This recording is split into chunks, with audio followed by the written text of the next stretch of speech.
Good morning students. आज हम पढ़ेंगे पेरीमीटर। पेरीमीटर को हिंदी में क्या बोलते हैं? परिमाप। अब पेरीमीटर क्या होता है, सबसे पहले आपको ये बताऊंगी।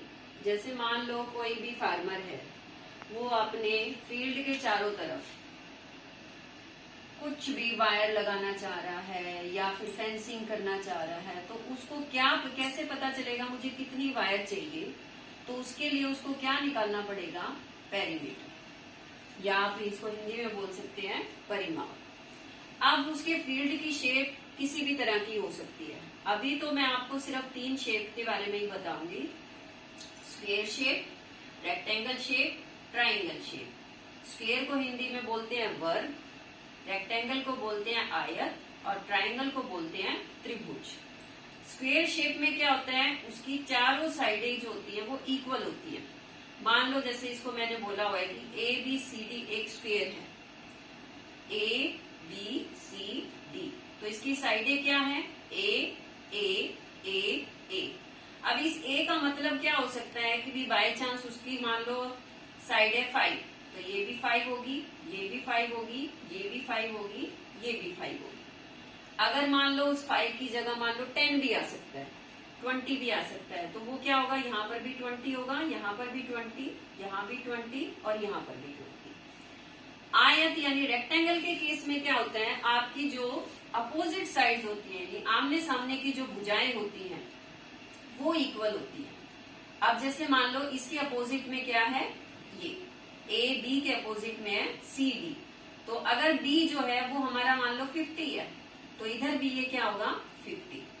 और अगर ए मान लो यहाँ पर है 10, तो ये भी क्या होगा? 10। तो रेक्टेंगल और स्क्वायर में ये डिफरेंस होता है।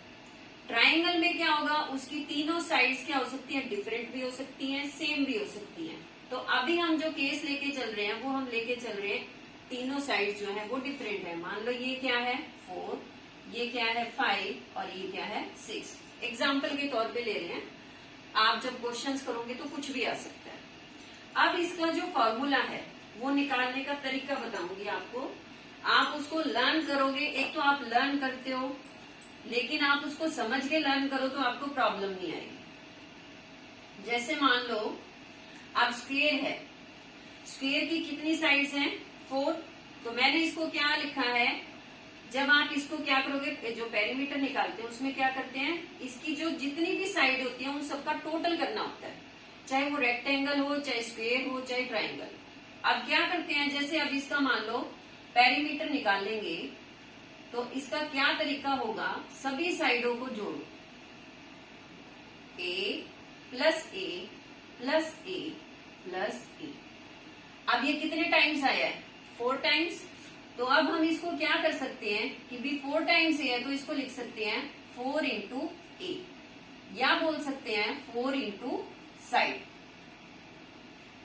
तो ये हमारा क्या बन गया? एक फॉर्मूला बना दिया हमने, जो आपके जो बुक्स होती हैं उनमें जो फॉर्मूला लिखा होता है। लेकिन ये आने का तरीका कैसे होता है? 4 इंटू साइड, कि भी आप या तो चारों साइडों को ऐड कर दो, या उसको जैसे 4 इंटू साइड लिख दो। साइड जो है वो कुछ भी हो सकती है, 5 हो सकती है, 6 हो सकती है, 7 हो सकती है, 50 हो सकती है, कुछ भी हो सकती है। दूसरा हमारा क्या होता है, रेक्टेंगल में जो पेरीमीटर निकालते हैं उसमें इसका तरीका क्या होता है कि हम इसकी जो साइडें होती हैं, आप इसकी लिख के देखो साइडें, जैसे ए प्लस बी प्लस बी। अब 2 टाइम तो क्या था? बी है, और 2 ही टाइम्स क्या है? ए है। अब इसको मैं ऐसे बनाऊंगी तो ये क्या आ गया? 2 इंटू ए, और इधर क्या आ जाएगा? 2 इंटू बी। अब मैं इसमें से क्या करूंगी, 2 को कॉमन लूंगी तो अंदर क्या बच गया? ए प्लस बी। तो ये आपका फॉर्मूला बना है, 2 इंटू ए प्लस बी, जो आपका बोला जाता है। अब ये ए को आप क्या लिख सकते हो, जैसे ये ब्रेड्थ होगी और ये बी जो है वो क्या होगी? लेंथ होगी। तो हम इसको क्या लिख सकते हैं? बी प्लस एल, और इसको और क्या बोल सकते हो? L plus B. यहाँ पर जो बी रिप्रेजेंट कर रहा है वो ब्रेड्थ को रिप्रेजेंट कर रहा है। इसको कंफ्यूज मत करना कि बी जो ए और बी है, ये मैंने सिर्फ इसको नॉमिनी किया है कि बी जैसे रिप्रेजेंट किया है, लेकिन फॉर्मूले में जो ये बी है ये ब्रेड्थ है।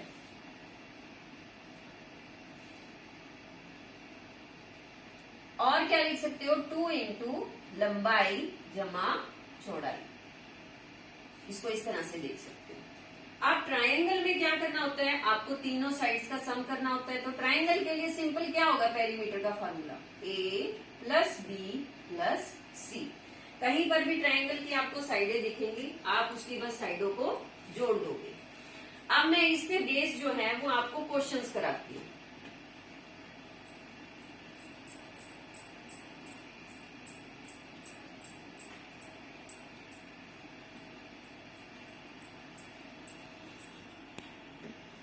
अब देखो, मैं आपको कुछ क्वेश्चंस के जरिए इसके बारे में बताऊंगी। उससे पहले मैं आपको एक चीज बताना चाहती हूँ कि जो पेरीमीटर होता है उसकी यूनिट लिखी जाती है सेंटीमीटर या मीटर या किलोमीटर में, क्योंकि हमारा जो डिस्टेंस होता है वो हमें मेजर भी तो करना है कि भी हम उसको, जैसे मान लो आप इंची टेप लेते हो या कुछ भी लोगे मेजर करने के लिए, तो अगर आपका छोटा चीज है तो आप सेंटीमीटर लोगे, अगर आपकी थोड़ी और बड़ी है तो आप मीटर लोगे, अगर आपका और ज्यादा बड़ा है तो आप किलोमीटर से मेजर करोगे।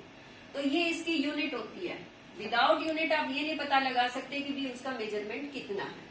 तो जब भी आप पेरीमीटर लिखोगे, लेंथ लिखोगे या ब्रेड्थ लिखोगे या साइड लिखोगे, तो आपको उसके साथ क्या लिखना है। मान लो जैसे मैं लिख रही हूँ लेंथ जो है वो लिख रही हूँ 5, तो 5 से मेरे को कुछ पता थोड़ी ना चला कि भी 5 क्या है, लेकिन 5 के आगे अब मैं जैसे जोड़ देती हूँ कि सेंटीमीटर, या हिंदी में बोल सकते हैं इसको सेंटीमीटर। तो मेरे को ये पता है कि भी ये कितना मेजरमेंट है, 5 सेंटीमीटर। अब मान लो मैं जैसे किसी फील्ड का ले रही हूँ तो मैं ऐसे बोल दूंगी कि भी 5 किलोमीटर। तो मेरे को ये पता रहेगा कि भी मेरे जो जगह है वो कितनी है। तो आपको यूनिट लगाना बहुत जरूरी होगा, बिना यूनिट के आप उसका मेजरमेंट नहीं कर सकते।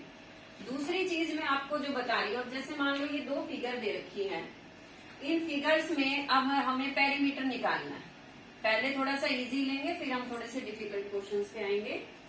अब ये वाले फिगर देखो, A B C D E F G H, ये एक क्लोज्ड फिगर है। पेरीमीटर जो है वो भी एक बात ध्यान रखना है कि भी कोई भी फिगर जो है वो क्लोज्ड होनी चाहिए, बंद होनी चाहिए। वो अगर वो बंद नहीं है या वो क्लोज नहीं है तो हम उसका पेरीमीटर नहीं निकाल पाते। अब इसमें देखो ये फिगर दे रखी है, ये कह रहा है कि भी आप इसका पेरीमीटर निकालो। अभी जो 7th क्लास का सिलेबस है उसमें अभी इसी तरह से आएगा। जैसे अब इसमें हमें मेजरमेंट लेना है, मैंने आपको बताया था पेरीमीटर का मतलब होता है उसकी सारी साइडों को आप ऐड कर दो तो आप उसका पेरीमीटर निकाल सकते हो। तो अब मैं इसका जैसे लिखूं कि भी perimeter of the given figure बोला है उसने बस, तो पेरीमीटर ऑफ फिगर क्या है हमारे पास, A B C D E F G H, हमारे पास ये फिगर है। अब इसका पेरीमीटर निकालना है तो इसका तरीका क्या होगा, पहले हमें मेजरमेंट करना पड़ेगा कि भी मान लो मैं स्टार्ट करती हूँ, ऊपर से स्टार्ट करी, क्योंकि ए भी हमें दिया नहीं हुआ, वो हमें निकालना पड़ेगा कि वो कितना है। अब वो कैसे निकाले, देखो यहाँ पर जो ई एफ है वो 3 सेंटीमीटर दिया है। मान लो मैं यहाँ से स्टार्ट करती हूँ तो 3 तो ये हो गया, यहाँ पर कितना हो गया 2, फिर यहाँ पर कितना हो गया 3, जी और एच, फिर एच और ए मिलके के क्या बन गया 2। अब जो ए भी हमें मेजर करना है उसको ध्यान से देखो, इसके इक्वल ऊपर वाला हिस्सा देखो, जो ए का यहाँ तक जी तक का पोर्शन है वो कितना है 3, और फिर जी और एफ से देखो, यहाँ पर अगर डॉटेड लाइन लगाओ तो देखो ये वाली लाइन इसके क्या है पैरेलल है, और इधर से ये वाला हिस्सा इसके पैरेलल हो गया तो ये भी कितनी हो जाएगी 3। फिर यहाँ से लेकर ये वाला मेजरमेंट कितना बन रहा है 3। आपको आइडिया लगाना, आप ऐसा नहीं कि भी स्केल से लेकर इसको चेक करोगे, स्केल से लेके चेक करने की जरूरत नहीं है, आप इसको बस जस्ट फिगर देखिए और उसका मेजरमेंट करोगे। अब इसमें ये क्या है, ये भी 3 है, क्योंकि ये सारे क्या है इक्वल शेप दे रखी है। ये एक रेक्टेंगल दे रखा है, ऊपर एक ये क्या दे रखा है, ये भी एक रेक्टेंगल दे रखा है। अब इसकी शेप देखो 3 + 3 + 3 टोटल कितना हो जाएगा ए बी, 3 + 3 + 3 क्या हो गया 3 + 3 6, 6 + 3 9, तो इसको हम क्या लिख देंगे टोटल 9। इधर से बी और सी कितना मिला है 2, सी और डी कितना हो गया 3, और डी और ई कितना हो गया 2। अब इन सबको जोड़ लो तो कितना हो गया 3 + 2 5, 5, और ये भी कितना है 5, 5, 5 10, 10 + 9 19, 20, 21 और 21 प्लस 5 कितना हो गया 26। तो ये हमारे पास कितना आ गया इसका पेरीमीटर 26 सेंटीमीटर। अब ये वाली फिगर देखो, इस फिगर में जब हम पेरीमीटर निकालेंगे तो कौन सी फिगर है ये हमारी? फिगर का नाम देखो क्या है, A B C D E F G H I और जे। अब इसकी शेप देखो, हम यहां से स्टार्ट कर रहे हैं और ये एक सीढ़ी टाइप से जा रही है, और हमें ऐसे नहीं करना कि भी हमें कोई लाइन ड्रॉ करनी है या कुछ करना, कुछ करने की जरूरत नहीं होती है। बस जैसी शेप है, ये देखो इसकी शेप ऐसी क्या है, सीढ़ी की टाइप है, तो हमें बस वही मेजरमेंट करना है, हमें उससे एक्स्ट्रा में नहीं जाना कि बिना हमें ये देखना कि रेक्टेंगल है या स्क्वायर है, हमें ऐसी कोई शेप नहीं बनानी। हमें सिर्फ जस्ट इमेजिन करना है, जैसे हम मान लो ए से बी तक का इसका कितना डिस्टेंस है 12। अब मैं इसको थोड़ा सा खोल के लिख देती हूँ, आपको पता चल जाएगा।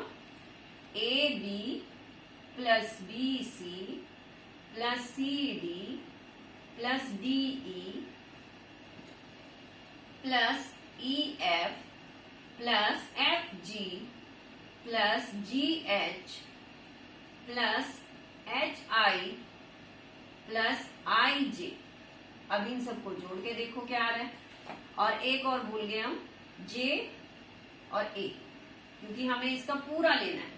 अब इसका चेक करो, ए बी कितना है हमारे पास 12, यहां से बी सी कितना है 3, फिर इसके बाद सी डी भी कितना दे रखा है 3, फिर इसके बाद डी ई भी कितना दिया हुआ है 3, फिर ई एफ भी कितना दिया हुआ है 3, फिर एफ जी भी कितना दिया हुआ है 3, और जी एच कितना दिया हुआ है 3, एच आई भी कितना दिया हुआ है 3, और एच आई जे कितना दिया हुआ है 3, और ए जे कितना दिया हुआ है 12।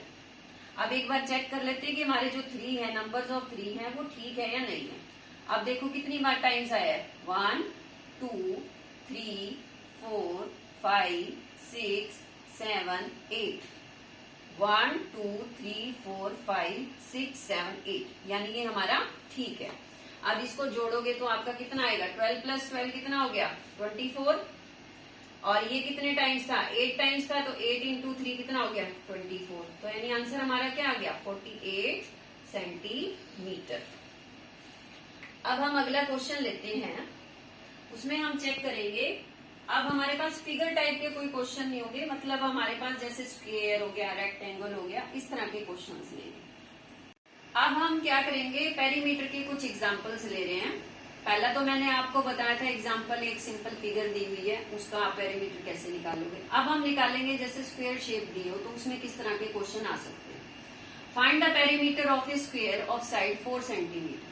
पहला क्वेश्चन है, जैसे कि भी स्क्वायर दिया है और उसका परिमाप बताओ, उसकी साइड दी है 4 सेंटीमीटर। अब साइड क्या दी है, मान लो ये बोल दिया इसने, जैसे मान लो ये एक स्क्वायर हो गया और उसकी साइड क्या दी है 4, और वो क्या है स्क्वायर। स्क्वायर की क्या होती है, जो चारों साइड्स होती हैं वो क्या होती है इक्वल। अब उसका फार्मूला मैंने क्या बताया था, 4 इंटू साइड, 4 इंटू, अब साइड कितनी है 4, तो 4 इंटू 4 कितना हो गया 16 सेंटीमीटर। बाय चांस आप फॉर्मूला भूल गए तो मैंने आपको क्या बताया था कि जो उसकी चारों साइडें हैं उसको ऐड कर दो। तो अब अगर मान लो 4 प्लस 4 प्लस 4 प्लस 4, तो वो भी कितना आएगा 16 सेंटीमीटर। ये है जब वो केस जब आप फॉर्मूला आपको याद नहीं आता एग्जाम के टाइम पे। सेकेंड क्वेश्चन अब वो कह रहा है find the side of a square. अब आपसे साइड पूछ रहा है, whose perimeter is 50 सेंटीमीटर। ये तो आपका क्वेश्चन नंबर फर्स्ट था। अब है आंसर नंबर सेकंड। वो कह रहा है कि भी आपको पेरीमीटर दिया हुआ है, पेरीमीटर कितना दिया हुआ है। अब इसमें स्पेस नहीं है तो मैं आपको इसको लिखना होता है कि the perimeter of a square is 50 centimetre. अब पेरीमीटर का फॉर्मूला क्या होता है, लिख देती हूँ चलो, square is equal to 50 centimetre. अब इसका फॉर्मूला क्या होता है 4 into side is equal to 50। अब यहाँ आपको फॉर्मूले की जरूरत होगी क्योंकि आप ऐसे नहीं लिख सकते 4 साइड तो आपको पता नहीं है, फॉर्मूला आपको पता नहीं होगा तो आप क्वेश्चन कैसे सॉल्व करोगे, तो वो आपको याद करना पड़ेगा। अब इसमें क्या करना है, अब इस 4 को मैं इधर ले जाती हूँ क्योंकि मुझे क्या चाहिए, साइड चाहिए, तो साइड को तो आप इधर ही रखो, 4 को आप उधर भेजोगे तो ये इधर मल्टीप्लाई में, तो उधर जाके क्या हो जाएगा, डिवाइड में। अब इसको डिवाइड करो तो क्या आ जाएगा, डिवाइड यहाँ पे आपको रफली करके दिखा देती हूँ। जैसे मान लो 4 1 जा 4, यहाँ पर क्या आ गया, 0 उतारा, 4 2 जा 8, क्या आ गया 2। अब यहाँ पॉइंट लगाओ और एक 0 और लगाओ 0, तो 4 क्या आ जाएगा, 5 जा 20। तो ये हमें क्या निकालना है, पॉइंट्स में निकालना है आंसर। तो हमारा क्या आ गया, 12.5 सेंटीमीटर। ये आपकी साइड्स होगी। अब हमारे पास एक ये क्वेश्चन हो गया। अब एक और तरीके से क्वेश्चन आ सकता है, क्योंकि ये सिर्फ पैरामीटर है, तो इस केस में आपको क्वेश्चन इस तरह से भी पुट कर सकता है, the side of the rhombus is 4.1 centimetre, find the parameter. अब रोम्बस और स्क्वायर में क्या डिफरेंस है, पहले आपको ये पता होगा, तब आप इस क्वेश्चन को सॉल्व कर सकते हो। जब हमारी अगली क्लासेस होंगी तब मैं आपको जैसे रोम्बस हो गया, स्क्वायर हो गया, पैरेललोग्राम हो गया, इनकी प्रॉपर्टीज के बारे में बताऊंगी क्या होती है। अभी सिर्फ जर्नल पे देख लो कि रोम्बस, क्योंकि पेरीमीटर में इतना आगे डीप जाने की जरूरत नहीं है। रोम्बस की शेप क्या होती है, इसमें थोड़ी बहुत प्रॉपर्टी जो है वो स्क्वायर की मिलती है। क्या होती है, इसकी जो साइडें होती हैं वो इक्वल होती हैं। अब पेरीमीटर में तो हमें सिर्फ साइडें ही चाहिए, अभी हमें और कुछ ज्यादा जरूरत है नहीं, तो हम इसमें क्या, अब साइडें जब इक्वल है तो यानी ये क्या हो गया, जो फॉर्मूला है वही लगेगा, 4 इंटू साइड। रोम्बस की शेप क्या होती है, स्क्वायर जैसी ही होती है, लेकिन जो उसकी अंदर की प्रॉपर्टी होती है वो थोड़ी सी डिफरेंट होती है, क्योंकि इसमें 4-5 प्रॉपर्टीज और भी होती है। क्योंकि जैसे डायगोनल्स हो गया, ये 90 डिग्री पे कट करते हैं, और इसमें जैसे इसमें स्क्वायर में तो क्या होता है, थोड़ा एक्स्ट्रा प्रॉपर्टीज है, रोम्बस में थोड़ा सा कम है। अभी के लिए सिर्फ ये याद रखो कि जो रोम्बस होता है उसका सेम फार्मूला होगा 4 इंटू साइड। तो अब जैसे साइड दी हुई है तो हमारे पास क्या आ जाएगा, पेरीमीटर ऑफ रोम्बस क्या आ जाएगा, 4 इंटू साइड। अब हमें साइड कितनी दी हुई है, 4 इंटू 4.1। अब इसको मल्टीप्लाई करो, यहाँ रफली समझा देती हूँ कैसे मल्टीप्लाई होगा। 4 1 जा 4, फिर यहाँ पर क्या है, 4 4 जा 16। अब पॉइंट्स कैसे लगाना है आपको, अब ये क्या है, नीचे तो कोई डेसिबल लगा नहीं हुआ, यहाँ पर क्या है 1 के बाद है, तो पीछे से काउंट करो तो 1 के बाद आ गया, तो 16.4 आ गया, 16.4 सेंटीमीटर। ये आपका आ गया answer third.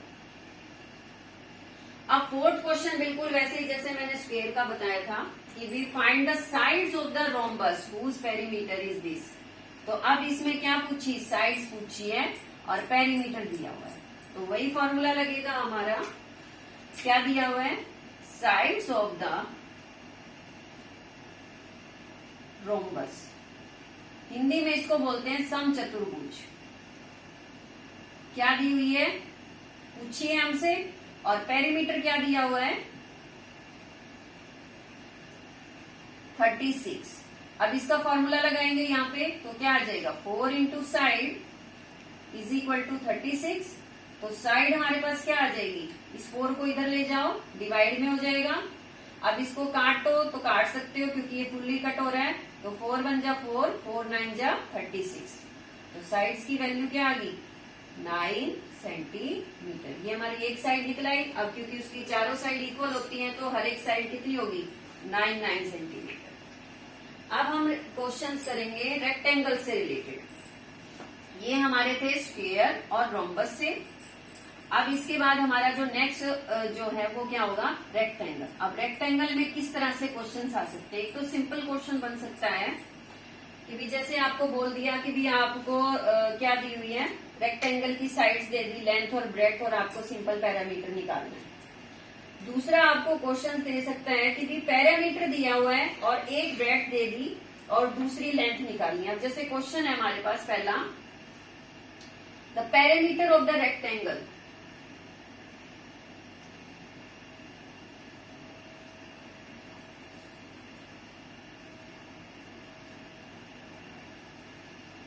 rectangle is 80 centimetre. इसके बाद बोला है if its breadth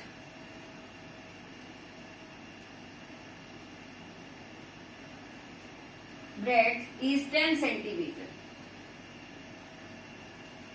find its length।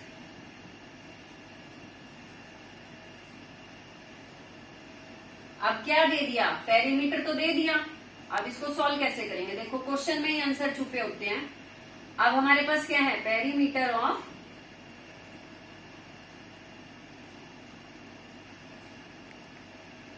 Rectangle. Rectangle की शेप मैंने आपको बताई थी क्या होती है कि भी दो साइड्स तो ज्यादा लंबी होती है, लेंथ जो होती है, ब्रेड्थ जो होती है वो थोड़ी छोटी होती है। लेकिन ये क्या होती है, ये और ये क्या दे रखी है, ये 10 है तो ये भी क्या है 10, ये हमें पता नहीं है।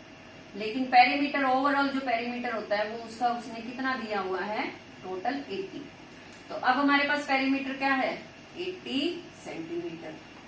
अब इसका फॉर्मूला क्या बताया था मैंने आपको, 2 इंटू लेंथ प्लस ब्रेड्थ।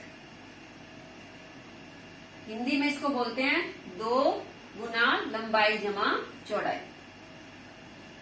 ये हो गया। अब इसमें देखो, अब इसको मैं शॉर्ट फॉर्म में लिख रही हूं L और इसको लिख रही हूं मैं B।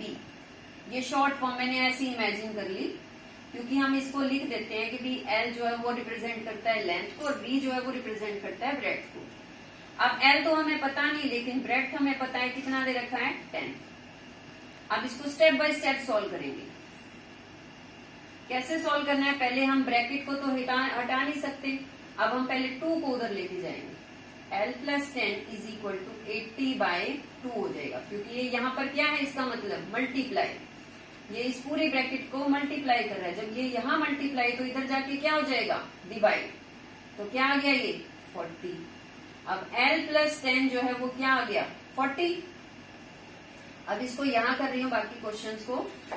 L जो है अब वो क्या बच गया, अब इस 10 को उधर ले जाएंगे तो ये देखो इधर क्या है प्लस में, तो उधर जाके क्या आ जाएगा, साइन चेंज हो जाएगा, 40 माइनस 10 तो क्या बच गया 30। तो यानी L जो है वो हमारे पास क्या आ गई 30।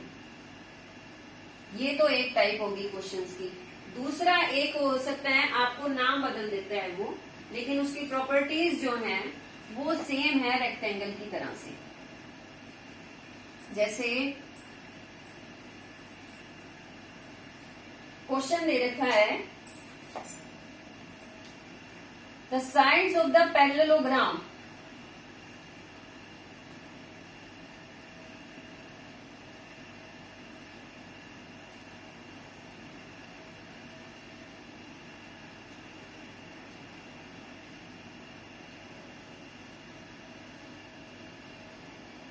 are 11 centimeter and 9 centimeter. Find the its perimeter. अब ये क्या बता रही हूं मैं, ये क्वेश्चन क्या है, एक क्वेश्चन की टाइप यूं भी समझ लो इसको कि पैरेललोग्राम की जगह रेक्टेंगल भी आ सकता है। तो ये एक टाइप हो गई। अब पैरेललोग्राम को क्या बोला जाता है, समानांतर चतुर्भुज।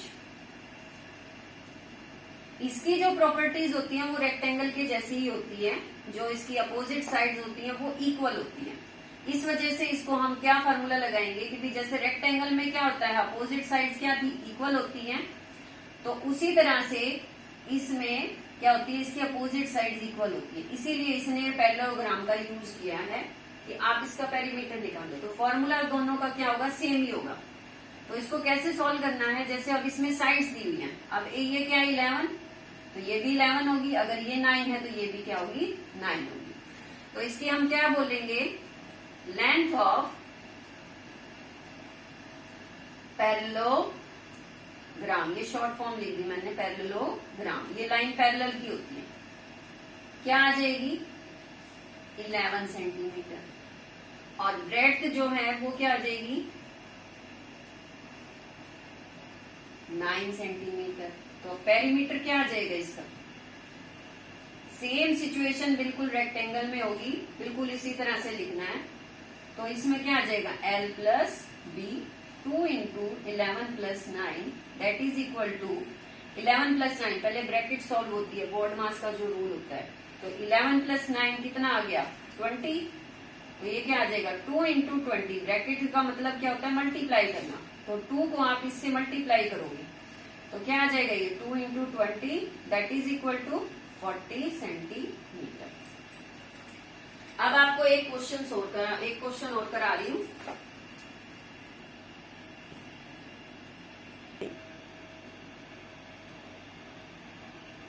अब हमारा क्वेश्चन है find the length and breadth of the parallelogram if it's parameter is 2 centimetre given the length of parallelogram is twice its breadth.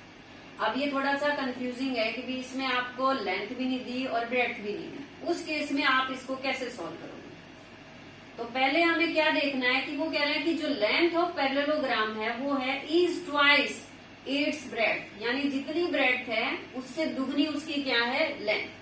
तो मैथ्स में हम क्या करते हैं थोड़ा अजम्पशंस ले लेते हैं, मान लेते हैं कि भी मान लो लेट ब्रेड्थ, जो चीज बोली है जिसके कंपैरिजन में बोली है तो उसको लेट करना है।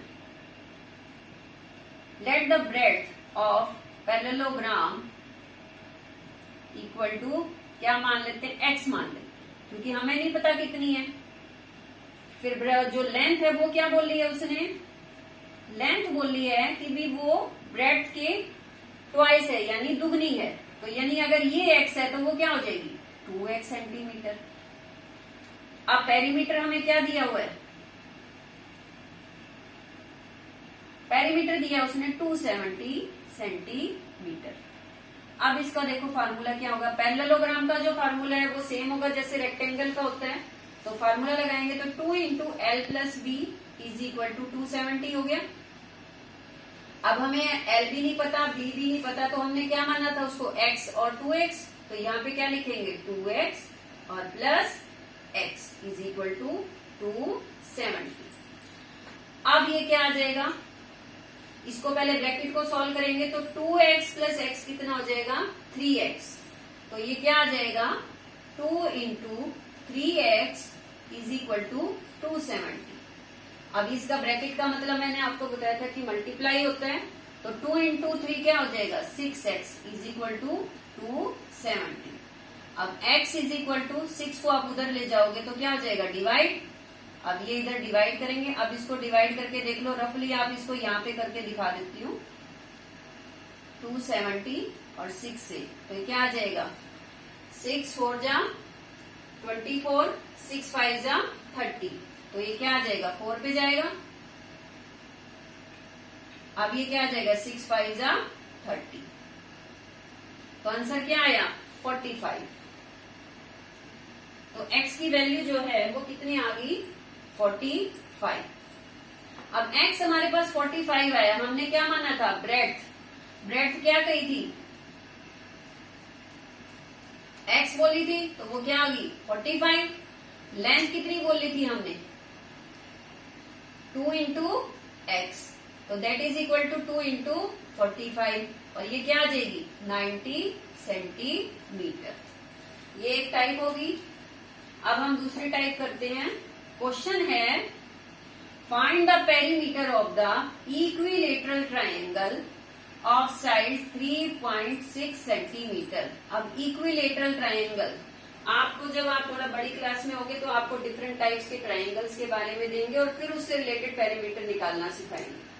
अब क्योंकि 7th क्लास का मैथ है तो इसमें सिर्फ आपको सिंपल दिया इक्विलेटरल ट्राइंगल। अब इक्विलेटरल ट्राइंगल आपने पढ़ा होगा क्या होता है, जिसकी तीनों साइड्स क्या होती हैं इक्वल होती हैं। तो पेरीमीटर जो है वो निकालना है। तो अब इक्विलेटरल ट्राइंगल का मतलब क्या होता है, when all sides are equal. मान लो अगर ये 3.6 है तो ये भी क्या होगी 3.6 और ये भी क्या होगा 3.6, तो क्या आ जाएगा the side of equilateral triangle is equal to 3.6 centimetre. अब इसकी तीनों साइड इक्वल है तो हम इसको क्या लिख सकते हैं 3 इंटू साइड बोल सकते हैं, क्योंकि सारी साइडें इक्वल है, या तीनों को जोड़ दो। लेकिन अब इससे रिलेटेड फिर क्वेश्चन बना सकते हैं कि भी आपको पेरीमीटर दे दें और आपसे साइड पूछेंगे, तो वही आपको फिर उसके लिए फार्मूले की जरूरत पड़ेगी। तो side of equilateral triangle is 3.6। तो अब हमारे पास पेरीमीटर का क्या फार्मूला होगा? Perimeter of equilateral triangle is equal to 3 into side. तो क्या आ जाएगा हमारे पास? 3 इंटू 3.6। तो अब इसको मल्टीप्लाई करो, 3 6 जा 18, 3 3 जा 9 और 10। अब ये क्योंकि 1 के बाद है पॉइंट, तो इसलिए हमने 1 के बाद लगा दिया। इस क्वेश्चन को उल्टा भी पूछ सकते हैं कि आपको पेरीमीटर दे दिया 10.8 सेंटीमीटर और आपसे साइड पूछ लेंगे, तब आपको बिल्कुल उसी तरह से मेथड करना पड़ेगा। 3 इंटू साइड दिया हुआ है और यहाँ पे आप जैसे 10.8 सेंटीमीटर लिखोगे तो इस 3 को इधर ले जाओगे तो ये 10.8 बाई 3 हो जाएगा। अब इसको डिवाइड करोगे तो हमारे पास साइड क्या आ जाएगी? 3 3 जा 9 और फिर इसको डिवाइड कर 1 किया तो क्या आ जाएगा? 3.6 सेंटीमीटर। तो दोनों तरीके से पूछ सकते हैं इस क्वेश्चन को। मैंने आपको दोनों टाइप बता दी है। अभी आज के लिए इतना बहुत है। थैंक यू, मिलते हैं अगली क्लास में।